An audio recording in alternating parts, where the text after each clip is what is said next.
কক্সবাজার জেলা আওয়ামী লীগের সাধারণ সম্পাদক নাজনীন সারোয়ার কবরীকে গ্রেপ্তার করেছে চকবাজার থানা পুলিশ।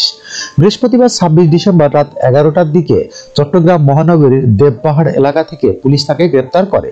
পুলিশ জানায়, গোপন সূত্রে কবরীর অবস্থান নিশ্চিত হয়ে দেবপাহাড়ের একটি ভবনে অভিযান চালানো হয়। পুলিশের অভিযানের খবর টের পেয়ে কবরী ওই ভবনের ছাদে উঠে পানির ট্যাঙ্কের ভিতর লুকিয়েছিলেন। পুলিশ পানির ট্যাঙ্কের ভিতর থেকে তাকে বের করে আনেন। সাবেক রাষ্ট্রদূত এবং কক্সবাজার জেলা আওয়ামী লীগের নেতা উসমান সারোয়ারের মেয়ে নাজনীন সারোয়ার কবরী সর্বশেষ কক্সবাজার 3 আসন এবং কক্সবাজার 4 উখিয়া টেকনাফ আসন থেকে আওয়ামী লীগের মনোনয়ন ফর্ম কিনেছিলেন।